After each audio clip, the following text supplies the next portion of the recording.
Welcome to rhythm of learning. പരിസ്ഥിതിയും പരിസ്ഥിതി പ്രശ്നങ്ങളും എന്ന് പറയുന്ന ടോപ്പിക്ക് നമുക്ക് സിലബസിലുണ്ട്. അതുമായിട്ട് റിലേറ്റഡ് ആയിട്ടുള്ള ലാസ്റ്റ് ക്ലാസ് ആണ് ഇന്ന്. അതായത് നമ്മൾ ഇതിനു മുമ്പ് പരിസ്ഥിതി സംഘടനകളെ കുറിച്ച്, പരിസ്ഥിതിയുമായി ബന്ധപ്പെട്ടിട്ടുള്ള ഉടമ്പടികളെ കുറിച്ച്, പരിസ്ഥിതിയുമായി ബന്ധപ്പെട്ടിട്ടുള്ള പ്രക്ഷോഭങ്ങളെ കുറിച്ച്, പശ്ചിമഘട്ട സമിതികളെ കുറിച്ചൊക്കെ പഠിച്ചു. ഇതൊക്കെ പരിസ്ഥിതിയുമായി ബന്ധപ്പെട്ട PSCയിൽ നമ്മുടെ ലാസ്റ്റ് ഗ്രേഡിനുള്ള ടോപ്പിക്കുകളാണ്. ഇനി പരിസ്ഥിതിയുമായി ബന്ധപ്പെട്ട് പൊതുവായിട്ടുള്ള കുറച്ച് കാര്യങ്ങളും പ്ലസ് എൻഡോസൾഫാൻ എന്ന് പറയുന്ന ടോപ്പിക്കുമാണ് നമ്മൾ ഇന്നത്തെ ക്ലാസ്സിൽ പഠിക്കാനായിട്ട് പോകുന്നത്.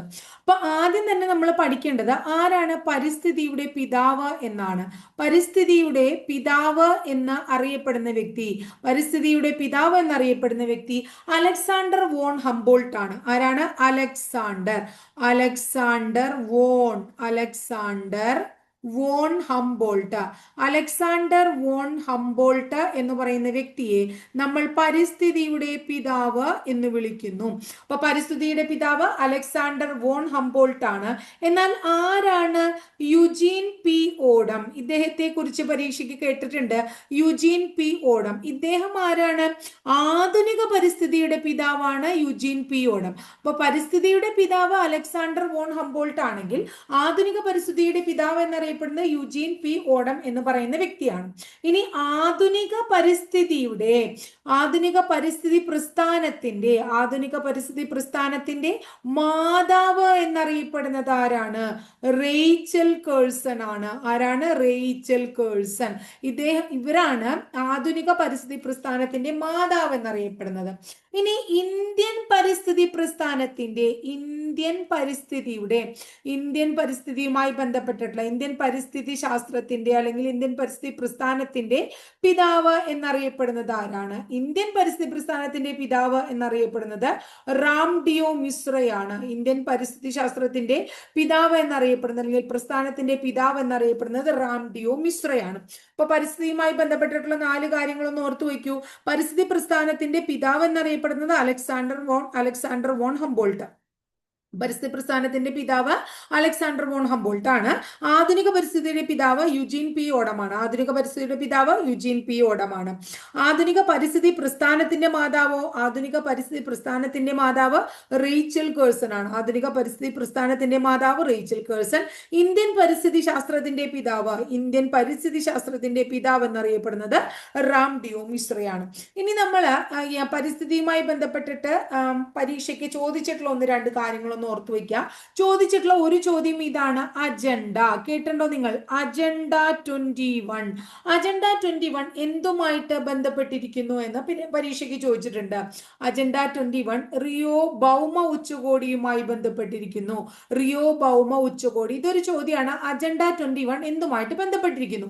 അപ്പൊ റിയോ ഭൗമ ഉച്ചകോടി എന്താണ്? റിയോ ഭൗമ ഉച്ചകോടി പരിസ്ഥിതി സംരക്ഷണം, ഹരിതഗൃഹ വാതകങ്ങളുടെ ബഹിർഗമനം കുറയ്ക്കൽ എന്നീ പ്രവർത്തനങ്ങൾ ലക്ഷ്യമിട്ടുകൊണ്ട് നടന്ന ഭൗമ ഉച്ചകോടിക്ക് വിളിക്കുന്ന പേരാണ് റിയോ ഭൗമ ഉച്ചകോടി. 1992 ബ്രസീലിലെ റിയോ ഡി ജനീറോയിൽ നടന്ന ഉച്ചകോടിയാണ് റിയോ ഭൗമ ഉച്ചകോടി എന്നറിയപ്പെടുന്നത്.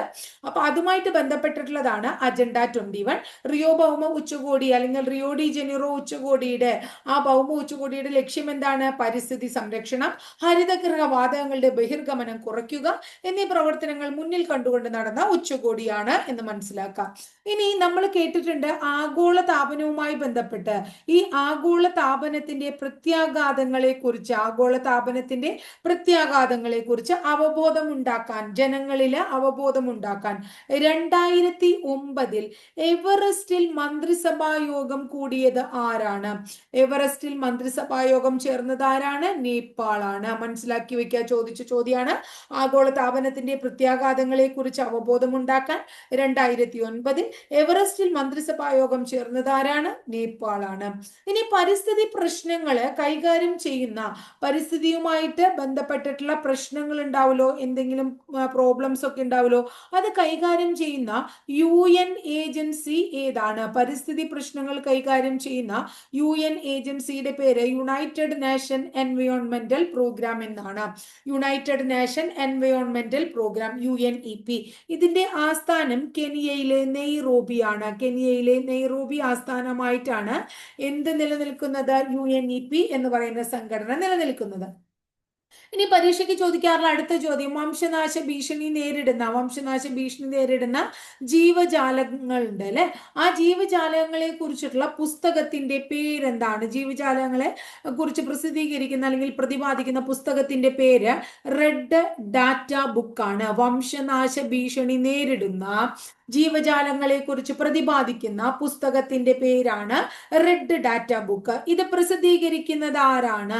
IUCN ആണ്. റെഡ് ഡാറ്റ ബുക്ക് ആരാ പ്രസിദ്ധീകരിക്കുക? IUCN, international union for conservation of nature and natural resources. IUCN, international union for conservation of nature and natural resources ആണ് IUCN. അപ്പൊ IUCN ആണ് റെഡ് ഡാറ്റ ബുക്ക് പ്രസിദ്ധീകരിക്കുന്നത്. ഈ റെഡ് ഡാറ്റ ബുക്കില് pink കളറുള്ള pink പേജുകൾ എന്തിനെ സൂചിപ്പിക്കുന്നു? ഗുരുതരമായ വംശനാശ ഭീഷണിയുള്ള ജീവിവർഗത്തെ കുറിച്ച് സൂചിപ്പിക്കുന്നതാണ് പിങ്ക് പേജ്. എന്നാൽ റെഡ് ഡാറ്റ ബുക്കിൽ ഗ്രീൻ പേജുകൾ എന്തിനെ സൂചിപ്പിക്കുന്നു? ഗ്രീൻ പേജുകൾ മുമ്പ് വംശനാശ ഭീഷണി നേരിട്ടു, എന്നാൽ ഇന്ന് വംശനാശ ഭീഷണിയിൽ നിന്ന് കരകയറിയതുമായിട്ടുള്ള ജീവികളെ കുറിച്ച് പ്രതിപാദിക്കുന്നതാണ് ഗ്രീൻ പേജ് എന്ന് പറയുന്നത്. അപ്പൊ നമ്മൾ എന്തൊക്കെയാ പറഞ്ഞ? അജണ്ടയെ കുറിച്ച് പറഞ്ഞു അല്ലെ. അജണ്ട 21 എന്ന് പറയുന്നത് റിയോ ഭൗമ ഉച്ചകോടിയുമായി ബന്ധപ്പെട്ടിരിക്കുന്നു. പരിസ്ഥിതി സംരക്ഷണം, ഹരിതഗൃഹവാതകങ്ങളുടെ ബഹിർഗമനം കുറയ്ക്കുക എന്നീ ലക്ഷ്യങ്ങളോടുകൂടി റിയോ ഡി ജനീറോയിൽ 1992 നടന്ന ഭൗമ ഉച്ചകോടിയാണ് എന്തെന്ന് പറയുന്നത്. ആ ഭൗമ ഉച്ചകോടിയിലെ പ്രധാനപ്പെട്ട ഒരു അജണ്ടയാണ് എന്ത് പറയുന്നത്? അജണ്ട 21 എന്നറിയപ്പെടുന്നത് അല്ലെ. ആഗോള താപനത്തിന്റെ പ്രത്യാഘാതങ്ങളെ കുറിച്ച് അവബോധം ഉണ്ടാക്കാൻ 2009 എവറസ്റ്റിൽ മന്ത്രിസഭാ യോഗം നടത്തിയത് നേപ്പാളാണ്. പരിസ്ഥിതി പ്രശ്നങ്ങൾ കൈകാര്യം ചെയ്യുന്ന UN ഏജൻസിയാണ് UNEP. ഇതിന്റെ ആസ്ഥാനം കെനിയയിലെ നെയ്റോബിയാണ്. വംശനാശ ഭീഷണി നേരിടുന്ന ജീവജാലങ്ങളെ കുറിച്ച് പ്രതിപാദിക്കുന്ന പ്രസിദ്ധീകരണമാണ് റെഡ് ഡാറ്റ ബുക്ക്. ഈ റെഡ് ഡാറ്റ ബുക്ക് പ്രസിദ്ധീകരിക്കുന്നത് international union for conservation of nature and natural resources അഥവാ IUCN ആണ്. ഈ റെഡ് ഡാറ്റ ബുക്കില് പിങ്ക് പേജ് കാണിക്കുന്നത് ഗുരുതരമായിട്ടുള്ള വംശനാശ ഭീഷണി നേരിടുന്ന ജീവിവർഗത്തെ കുറിച്ചാണ്. എന്നാൽ ഗ്രീൻ പേജുകൾ സൂചിപ്പിക്കുന്നത് മുൻപ് വംശനാശ ഭീഷണി നേരിട്ടുകൊണ്ടിരുന്നതും എന്നാൽ ഇന്ന് വംശനാശ ഭീഷണിയിൽ നിന്ന് കരകയറിയതുമായിട്ടുള്ള ജീവിവർഗങ്ങളെ കുറിച്ചാണ്. ഇനി അടുത്തത് നമ്മളോട് ചോദിക്കാറുള്ള ഒരു ചോദ്യമാണ് ഡോഡോ പക്ഷിയെ കുറിച്ച്. ഡോഡോ പക്ഷി, അതായത് മൗറീഷ്യസിൽ നിന്നും വംശനാശം സംഭവിച്ച ഒരു ജീവിവർഗമാണ് എന്തെന്ന് പറയുന്നത്? ഡോഡോ പക്ഷി എന്ന് പറയുന്നത്.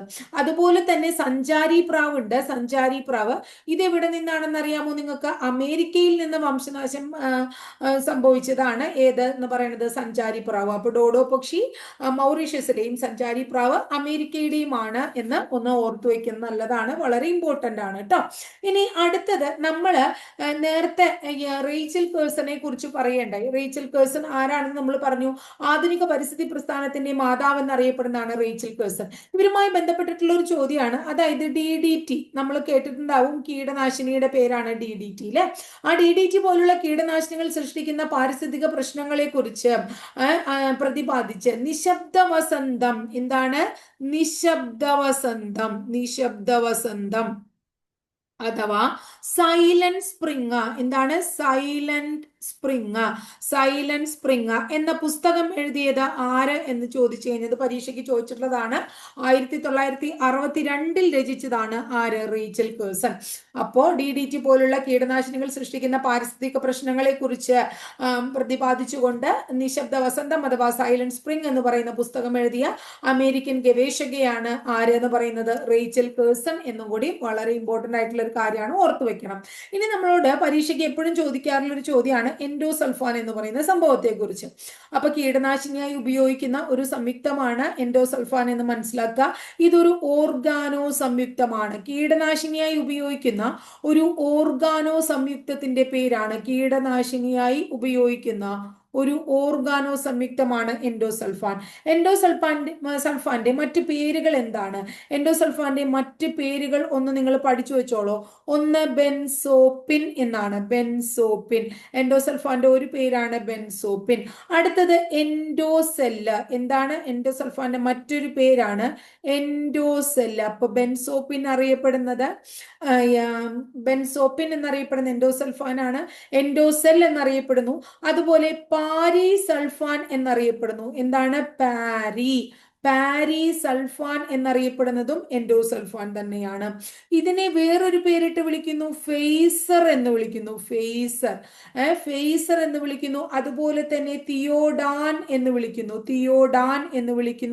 തിയോനെക്സ് എന്ന് വിളിക്കുന്നു. അപ്പൊ ഇതൊക്കെ എൻഡോസൾഫാൻ തന്നെയാണ്. എന്തൊക്കെയാണ് എൻഡോസൾഫാന്റെ മറ്റു പേരുകൾ?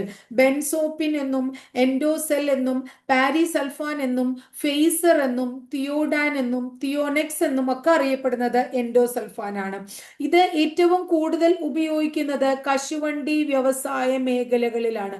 കശുവണ്ടി മാത്രമല്ല, നമ്മുടെ കറിവേപ്പിലയ്ക്കൊക്കെ ധാരാളം അടിക്കുന്നുണ്ടെന്ന് പറഞ്ഞു. ഒരിക്കലും നമ്മൾ കടകളിൽ നിന്നൊന്നും കറിവേപ്പില വാങ്ങി ഉപയോഗിക്കരുത് എന്നാണ് പറയപ്പെടുന്നത്. അപ്പൊ കശുവണ്ടിക്കാണ് ഏറ്റവും കൂടുതൽ, കശുവണ്ടി വ്യവസായ മേഖലയിലാണ് ഇത് ഏറ്റവും കൂടുതൽ ഉപയോഗിക്കുന്നത്. കേരളത്തിൽ തന്നെ ഇത് ഏറ്റവും കൂടുതൽ ഉപയോഗിച്ച് പ്രശ്നങ്ങൾ, ദുരിതം അനുഭവിച്ചത് ഏത് ജില്ലയാണ് എന്ന് ചോദിച്ചിട്ടുണ്ടെങ്കിൽ കാസർഗോഡ് ജില്ലയാണ്. അപ്പൊ കേരളത്തിൽ എൻഡോസൾഫാൻ ദുരന്തം അനുഭവപ്പെട്ട ജില്ല കാസർഗോഡ് ജില്ലയാണ്. കാസർഗോഡ് ജില്ലയിൽ തന്നെ 2 ഗ്രാമങ്ങളാണ് അതിൽ ഏറ്റവും കൂടുതൽ പ്രശ്നം ഉണ്ടായത്. സ്വർഗ, പെട്ര എന്ന് പറയുന്ന ഗ്രാമങ്ങളാണ്. അപ്പൊ കാസർഗോഡ് ജില്ലയിൽ പ്രശ്നം ഉണ്ടായിട്ടുള്ള 2 ഗ്രാമങ്ങൾ, ഒന്ന് സ്വർഗയും അടുത്തത് പെട്ര എന്ന് പറയുന്ന 2 ഗ്രാമങ്ങളാണ് കേട്ടോ. ഇനി എൻഡോസൾഫാൻ മൂലം ദുരന്തം അനുഭവിച്ചവരെ കുറിച്ച് വളരെ പ്രശസ്തമായിട്ടുള്ള ഒരു കൃതിയുണ്ട്, ഒരു നോവലാണ്. ആ നോവലിന്റെ പേര് ഇതാണ്, എൻ മഗ ജെ എന്നാണ്. എൻ മഗ ജെ എന്ന നോവൽ എഴുതിയത് ആരാണ്? അംബികാസുധൻ മാങ്ങാട് ആണ്. ആരാണ്? അംബികാസുധൻ മാങ്ങാടിന്റെ കൃതിയാണ് എൻ മഗാജെ. എൻഡോസൾഫാനുമായിട്ട് റിലേറ്റഡ് ആയിട്ടുള്ള വളരെ പ്രശസ്തമായിട്ടുള്ള ഒരു നോവലാണ്. എൻഡോസൾഫാൻ സമര നായിക ആര് എന്ന് ചോദിച്ചാൽ ലീലാകുമാരി അമ്മയാണ്. ലീലാകുമാരി അമ്മയുടെ പ്രശസ്തമായിട്ടുള്ള കൃതിയാണ് ജീവദായിനി എന്ന് പറയുന്നത്. അപ്പൊ ജീവദായിനിയും എൻഡോസൾഫാനുമായിട്ട് റിലേറ്റഡ് ആയിട്ടുള്ള ഒരു കൃതിയാണ്.